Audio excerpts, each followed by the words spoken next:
Camila, seja razoável. O Rafael precisa de estabilidade agora. Você tem seu apartamento chique em São Paulo. Você nem usa mais a casa do lago. Ela só fica lá parada. Minha mãe me disse isso ao telefone enquanto eu estava no estacionamento de uma farmácia na Vila Olímpia segurando uma caixa de Neosaldina e uma garrafa de água. 3 dias dentro de uma enxaqueca que não passava. Eu tinha acabado de sair de um expediente de 12 horas, reestruturando a carteira de investimentos de um cliente. Meus sapatos ainda estavam nos pés. Meu blazer ainda estava abotoado. E minha mãe estava ligando para me explicar, muito pacientemente, muito razoavelmente, por que a casa do lago do meu avô, aquela que ele deixou para mim no testamento, aquela com meu nome na escritura, aquela onde eu tinha pagado 11 anos consecutivos de IPTU, seguro e contas de manutenção, deveria agora pertencer ao meu irmão. Antes de eu te contar o que eu fiz sobre isso, preciso que você me diga uma coisa primeiro. Você já foi a pessoa responsável da sua família? Aquela que tirou boas notas, não pegou empréstimos, ligava nos aniversários, aparecia em cada visita ao hospital, nunca pediu ajuda financeira e assistiu seus pais despejarem todos os recursos que tinham em alguém que tratava a família como uma máquina de refrigerante? Deixe sua resposta nos comentários. Eu leio cada uma delas. Preciso que você entenda de que tipo de família eu venho antes de entender o que eu fiz com eles. Meu avô, Raimundo, era a única pessoa na minha família que me enxergava claramente.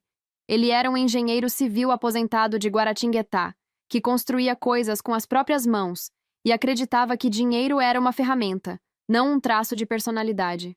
Ele me deixou a casa no Lago de Furnas e uma conta de investimentos de 180 mil balers quando morreu, 6 anos atrás. Ele não deixou para os meus pais.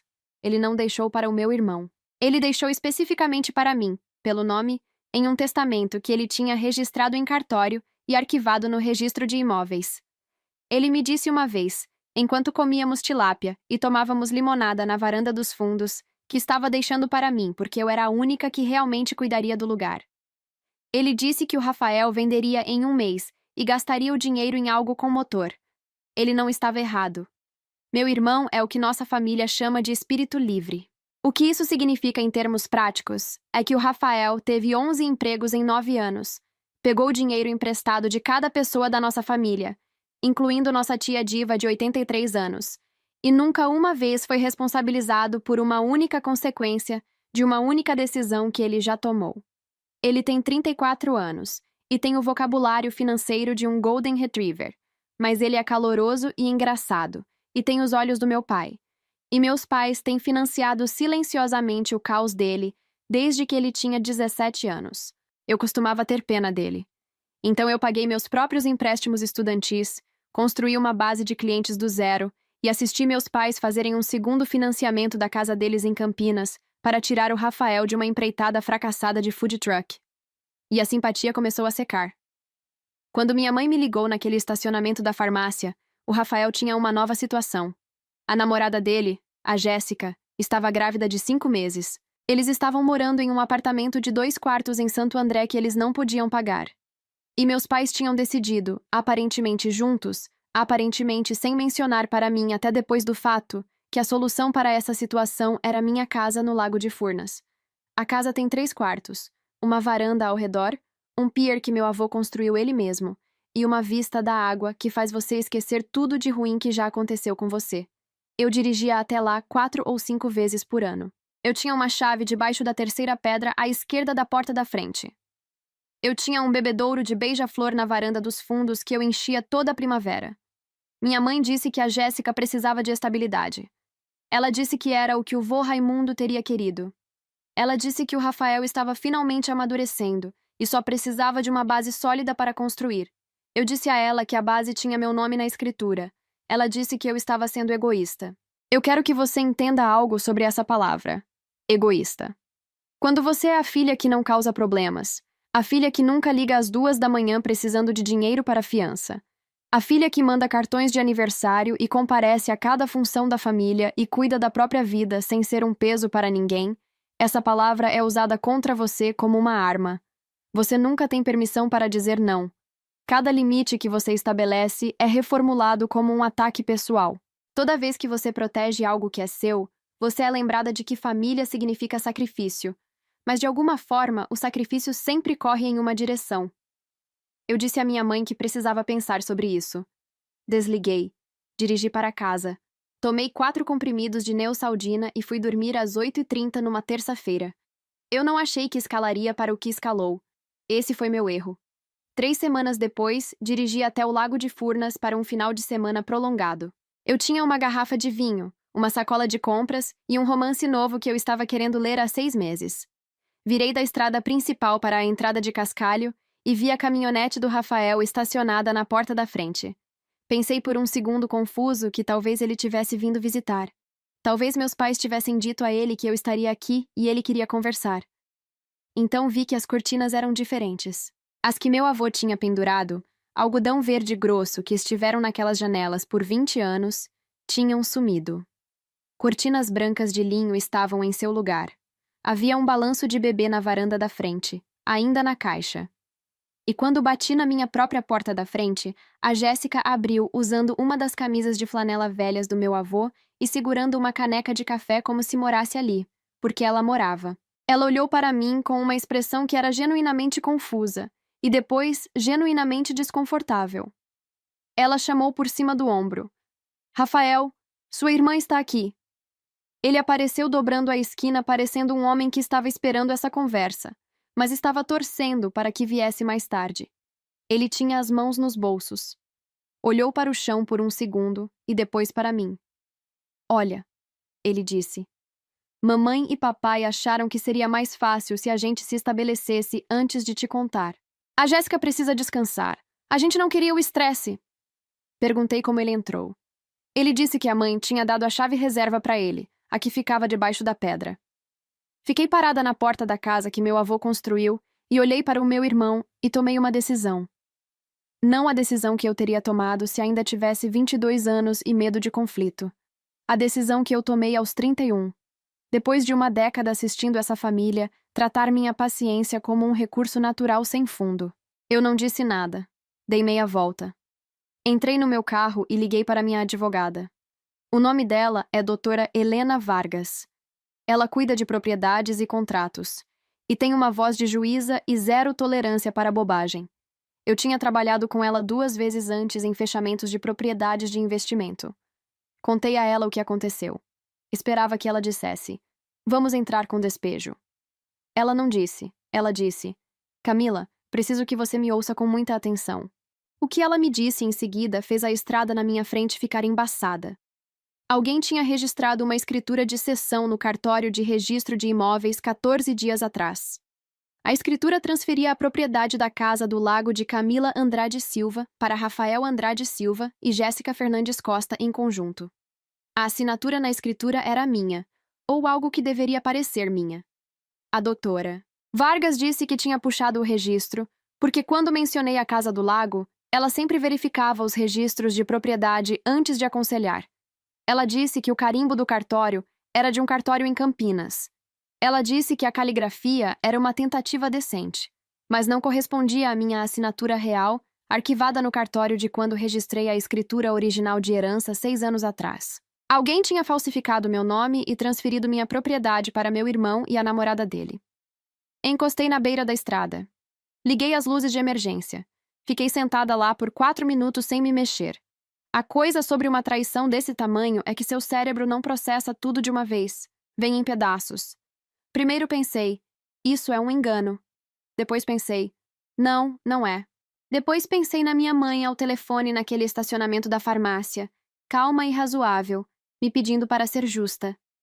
Pensei em como ela tinha ligado 3 vezes nas últimas 2 semanas, para saber como eu estava, o que ela nunca faz. Pensei nas cortinas, no balanço do bebê, na Jéssica abrindo a porta usando a camisa do meu avô, como se já estivesse morando lá tempo suficiente para estar confortável. Eles não estavam esperando eu dizer sim. Eles já tinham decidido. Eles já tinham se mudado. A ligação foi teatro. A doutora Vargas me disse minhas opções. Eu poderia registrar uma reclamação de escritura fraudulenta no cartório imediatamente, o que questionaria o título e dispararia uma investigação civil. Eu poderia ir à polícia e denunciar a falsificação, que é crime sob a lei brasileira. Eu poderia buscar ambos simultaneamente. Perguntei qual opção eu deveria escolher. Ela ficou quieta por um momento. Então disse: Antes de fazermos qualquer coisa, preciso saber se há instrumentos financeiros vinculados a esta propriedade. Alguém tentou pegar empréstimo contra ela? Eu disse: Não acho. Ela disse: Descubra. Liguei para um contato em uma empresa de títulos regional com quem tinha trabalhado profissionalmente. Disse a ele que precisava de uma busca de ônus e gravames em uma propriedade no interior de Minas, e precisava em 24 horas. Ele me devia um favor de um fechamento complicado que navegamos juntos no ano anterior. Ele disse que faria algumas ligações. Ele me ligou de volta na manhã seguinte. Havia um pedido de empréstimo com garantia imobiliária pendente contra a Casa do Lago submetido 11 dias atrás. O credor era um banco de médio porte em Campinas. O pedido listava os proprietários como Rafael Andrade Silva e Jéssica Fernandes Costa. O valor do empréstimo solicitado era R$ 540 mil. O pedido ainda estava em análise. Não tinha sido aprovado ainda. Mas se tivesse sido aprovado, meu irmão teria emprestado R$ 540 mil contra uma casa que ele não possuía, usando uma escritura que carregava minha assinatura falsificada. Isso é fraude bancária. Nível federal. O tipo com penas mínimas obrigatórias. Fiquei com isso por um longo tempo. Quero ser honesta com você sobre o que senti naquele momento porque acho que as pessoas esperam que você sinta apenas raiva. Mas o que realmente senti foi luto. Não pelo meu irmão, ainda não. Luto pela versão da minha família que eu tinha carregado na minha cabeça como uma ficção protetora. A versão onde eles eram falhos, mas fundamentalmente decentes. Onde minha mãe me amava, mesmo que demonstrasse de forma estranha. Onde o silêncio do meu pai era desconforto, não cumplicidade. Eu tinha mantido essa ficção por 31 anos e ela tinha acabado de me custar a casa do meu avô. Liguei para minha mãe. Fiz minha voz suave. Disse a ela que tinha pensado sobre o que ela disse. Disse que tinha sido egoísta e podia ver isso agora. Disse que o Rafael e a Jéssica merecem estabilidade e que família deve vir primeiro. Ouvi ela exalar. Ouvi o alívio nisso, longo e lento. O alívio de uma mulher que estava se preparando para uma briga e estava grata por não ter que ter uma. Eu disse que queria fazer isso direito legalmente. Disse que queria que todos sentassem juntos e passassem pela papelada com a doutora Vargas, minha advogada, só para garantir que a transferência fosse tratada adequadamente para que ninguém tivesse problemas fiscais depois. Minha mãe disse que isso soava muito maduro. Eu disse que estava feliz que ela achasse isso. Preciso que você entenda que eu não estava blefando. Eu não estava esperando que eles recuassem. Eu sabia exatamente o que estava fazendo e já tinha conversado sobre cada passo com a doutora Vargas na noite anterior. Ela tinha sido cética no início. Perguntou se eu tinha certeza de que queria seguir essa rota. Eu disse a ela que o empréstimo com garantia imobiliária ainda estava em análise. Disse que se eles conseguissem aquele dinheiro antes de agirmos, eu poderia nunca ver ele de volta. Ela disse: Então nos movemos primeiro e nos movemos com inteligência. Agendamos a reunião para um sábado de manhã no escritório da doutora Vargas em Campinas. Disse à minha família que era uma assinatura de transferência de propriedade de rotina, apenas papelada para confirmar o que todos já tinham concordado. Disse que a doutora Vargas exigia todas as partes presentes para a transferência. Disse para trazerem documentos. O que não disse a eles foi que tinha contratado uma perita grafotécnica na semana anterior. Não disse que ela tinha submetido um laudo juramentado, comparando minha assinatura autêntica, arquivada no cartório, com a assinatura na escritura de cessão, e concluído com alto grau de certeza profissional que as assinaturas não foram feitas pela mesma mão. Não disse que já tinha registrado uma notificação de preservação no cartório sinalizando a escritura como potencialmente fraudulenta, o que significava que estava legalmente congelada, e o empréstimo bancário não poderia fechar. Não disse que a doutora Vargas já tinha enviado uma notificação de cortesia ao Departamento de Fraude do Credor.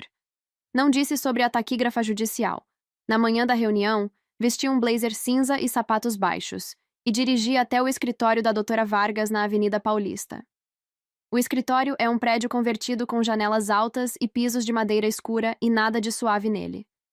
Sentei em uma cadeira e tomei café e esperei. Eles chegaram 12 minutos atrasados. Todos os 4. Minha mãe em uma blusa florida e calças prensadas, se portando como se isso fosse uma formalidade agradável. Meu pai em sua jaqueta de domingo, a que ele usa para coisas nas quais quer parecer importante. Rafael em jeans e uma camisa limpa de botão, o que significava que ele estava tentando. Jéssica em um vestido de verão, uma mão na barriga, a outra ligada ao braço do Rafael. Ela parecia cansada. Ela parecia uma mulher que estava com 7 meses de gravidez e tinha sido informada de que essa reunião era algo bom. Quero dizer algo sobre a Jéssica. Eu nunca tinha antipatizado com ela. Ela tinha 26 anos e tinha crescido em uma situação difícil. E ela genuinamente acreditava que o Rafael ia ser um bom pai. Ela não era a arquiteta de nada disso. Ela estava pegando carona em um carro cujos freios já tinham sido cortados. Fiz uma nota mental sobre isso. Fiz uma promessa a mim mesma sobre isso. Eles sentaram na minha frente. Minha mãe sorriu. Meu pai acenou com a cabeça para a mesa. Rafael olhou para mim com uma expressão que era metade culpa e metade esperança. O olhar de um homem que quer acreditar que está se safando de algo e se sente ligeiramente enjoado sobre isso. A doutora Vargas entrou e colocou sua pasta na mesa. Cumprimentou sem calor. Sentou e abriu uma pasta. Antes de prosseguirmos, ela disse, preciso estabelecer a natureza desta reunião para o registro. Ela gesticulou para o canto sem olhar para cima. A taquígrafa judicial já estava em sua estação. O sorriso da minha mãe tremulou. Este é um procedimento legal formal, a doutora Vargas disse. Tudo dito nesta sala está sendo transcrito. Ela juntou as mãos. Agora minha cliente Camila Andrade Silva indicou que está preparada para discutir o futuro da propriedade no Lago de Furnas. Antes de qualquer documento ser assinado, no entanto, sou obrigada a verificar a cadeia de propriedade e confirmar a validade de todos os registros anteriores. Meu pai pigarreou. Nós já sabemos a cadeia. Raimundo deixou para a Camila. A Camila está transferindo para o Rafael. Simples assim. Sim, a doutora Vargas sorriu pela primeira vez. É o que entendo ser o resultado desejado. Ela puxou um documento da pasta e deslizou pela mesa.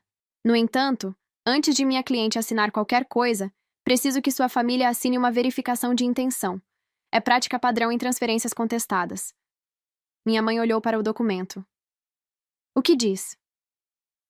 Diz, a doutora Vargas explicou, que a escritura de cessão anterior registrada em 4 de março no cartório de registro de imóveis reflete com precisão os desejos declarados de todas as partes presentes e que todas as assinaturas naquele documento foram executadas voluntariamente e com pleno conhecimento. Em outras palavras, ela precisava que eles jurassem em um procedimento legal formal que a escritura falsificada era real. Meu pai pegou a caneta sem ler. Minha mãe fez o mesmo. Eles já tinham passado disso em suas mentes. Eles já estavam na parte onde tinham vencido. Rafael hesitou. Ele olhou para mim uma vez. Segurei seu olhar, e não pisquei, e não desviei o olhar, e não dei a ele nada para se agarrar. Ele pegou a caneta. Ele assinou. A doutora Vargas coletou os documentos. Ela os endireitou contra a mesa, e então colocou uma segunda pasta, mais grossa que a primeira, com um laço acordeão vermelho.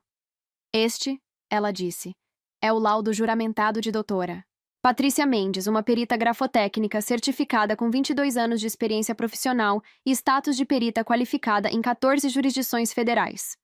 Ela deslizou a página superior pela mesa. A doutora Mendes comparou a assinatura autenticada da Camila, arquivada no cartório de 2019, com a assinatura na escritura de cessão registrada em 4 de março deste ano. Ela concluiu com alto grau de certeza profissional que essas assinaturas não foram produzidas pelo mesmo indivíduo. Ninguém se mexeu. A doutora Vargas colocou o segundo documento na frente deles.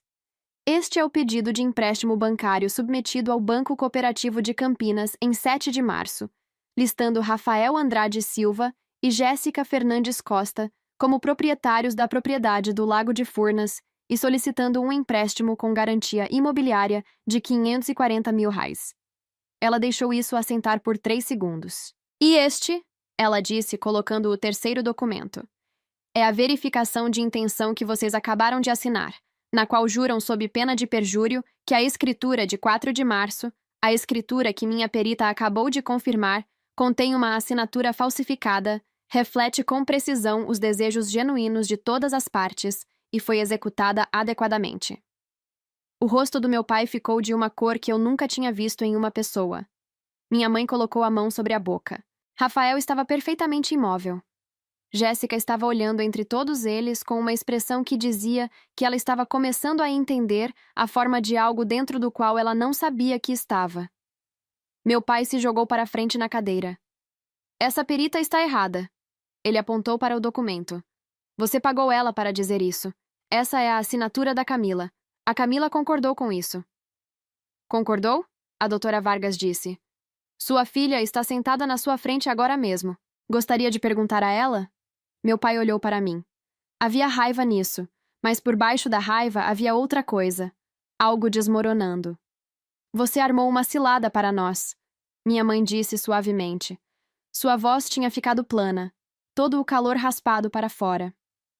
Eu armei uma cilada, eu disse. Sim, você está fazendo isso com sua própria família. Ela parecia que ia chorar, e notei pela primeira vez na minha vida que o choro dela não mudava nada do que eu estava prestes a fazer. Aquele reflexo, o que tinha me curvado em direção a ela por 31 anos, simplesmente tinha ido embora. Inclinei para frente. Eu paguei o IPTU daquela casa por 11 anos. Paguei o seguro. Consertei o telhado em 2021. Paguei para restaurar o deck no verão passado. Dirigi até lá 4 vezes por ano para evitar que desmoronasse porque era a última coisa que meu avô deixou e eu o amava. E enquanto eu estava mantendo ela, vocês estavam aqui tendo reuniões para as quais não fui convidada, procurando como falsificar meu nome e ensinando meu irmão como cometer fraude bancária federal. Minha mãe começou a falar. Não deixei. A escritura falsificada é crime sob o Código Penal Brasileiro, artigo 298. Falsificação de escritura pode dar até 6 anos. A aplicação de fraude bancária é crime federal sob a Lei 7.492. Essa pode dar até 12 anos por contagem, e há 2 nomes naquela aplicação. A doutora Vargas já submeteu notificação ao Departamento de Fraude do Credor. O arquivo vai para o Ministério Público às 17h hoje, a menos que eu diga a ela o contrário. Rafael fez um som. Não eram palavras. Era o som de um homem percebendo que o chão tinha desaparecido. Olhei para ele diretamente. Quero falar com você sobre a Jéssica. Ele estremeceu. Não vou fazer com ela o que você fez comigo, eu disse. Ela não falsificou meu nome. Ela não pediu o empréstimo. Ela está com 7 meses de gravidez e não merece ter seu filho nascendo enquanto você está sendo indiciado. Então aqui está o que decidi. Todos estavam muito quietos. As acusações de fraude contra o Rafael são registradas, eu disse. Não posso parar esse processo e não pararia se pudesse. Mas vou ligar para o banco, eu mesma, e dizer que a aplicação foi submetida sem meu conhecimento e que não estou processando a escritura fraudulenta através do Tribunal Criminal neste momento. Isso significa que a Jéssica não está vinculada a um caso federal. Ela pode encontrar moradia através do programa de assistência do município. Já procurei. Há um escritório de serviços familiares na Avenida Paulista. Eles têm um programa de moradia pré-natal. Fiz uma ligação esta manhã. Há uma assistente social esperando o nome dela. Jéssica olhou para mim. Seus olhos estavam vermelhos. Ela disse uma palavra. Por quê? Porque você não fez isso comigo, eu disse. E porque meu avô teria odiado que um bebê sofresse por algo que não tinha nada a ver com ela. Rafael colocou o rosto nas mãos. Minha mãe se virou para mim com uma expressão que eu tinha esperado minha vida inteira para nunca ter que ver direcionada a mim.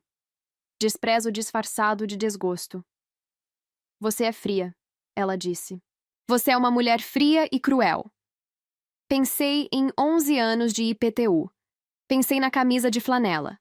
Pensei na ligação no estacionamento da farmácia, onde ela me pediu para ser razoável enquanto já sabia o que tinham feito. Não, eu disse. Eu terminei. Levantei. Minhas pernas estavam firmes. Minha voz não subiu acima do conversacional. Vocês usaram a casa do meu avô como acessório em uma performance que estavam fazendo para si mesmos. Usaram o sistema legal e a gravidez da Jéssica e cada reflexo de culpa que já tive. E ainda precisaram falsificar meu nome para fazer funcionar, porque sabiam que eu nunca teria dito sim. Nem uma vez. Por nenhuma versão disso. E sabiam disso porque sabem quem eu sou. Vocês me criaram, só nunca me respeitaram. Peguei minha bolsa. O oficial de justiça estará na Casa do Lago ao meio-dia para supervisionar a remoção de itens pessoais, eu disse. Qualquer coisa deixada depois disso se torna propriedade abandonada. Vocês têm 2 horas. Caminhei até a porta. Meu pai disse meu nome uma vez em uma voz que eu não ouvia desde criança. pequena e insegura de si mesma. Não parei. A porta clicou fechando atrás de mim. Sentei no meu carro por 6 minutos. Não chorei. Liguei para meu contato na empresa de títulos e disse para cancelar a bandeira de preservação na escritura, porque o assunto estava prosseguindo através de canais criminais. Liguei para a assistente social no escritório de serviços familiares do município e confirmei o compromisso da Jéssica para a segunda de manhã.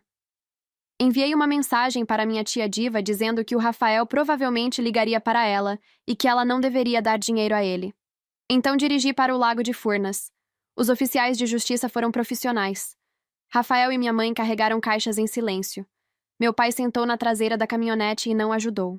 Jéssica empacotou uma mala e um cesto de roupa, e uma caixa do que pareciam ser coisas de bebê que ela já tinha comprado. Quando ela passou por mim na varanda, parou e olhou para mim por um longo momento e disse: "Eu não sabia de tudo. Quero que você saiba." Acreditei nela. Disse que acreditava.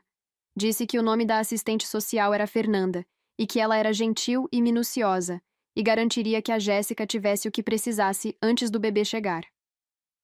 Jéssica acenou e caminhou até a caminhonete.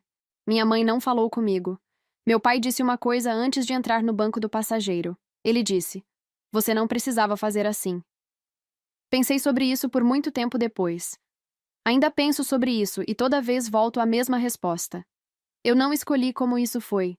Eles registraram a escritura em 4 de março. Descobri em 7 de março.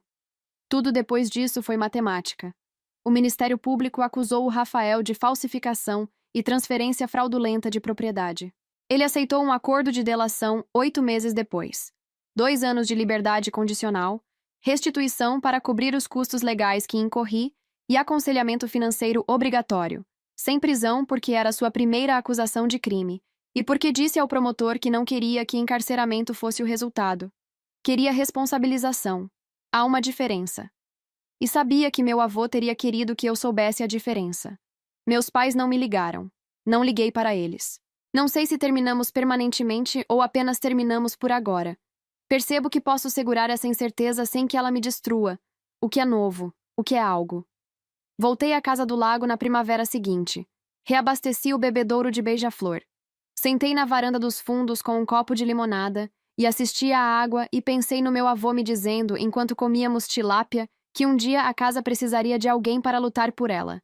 Ele estava certo. Ele sempre esteve certo. Se você já teve que escolher entre manter a paz e manter o que é seu, você já sabe como essa história aparece por dentro. Se inscreva e me diga nos comentários. Você teria registrado as acusações ou teria deixado passar pelo bem da família? Quero ouvir onde você se posiciona.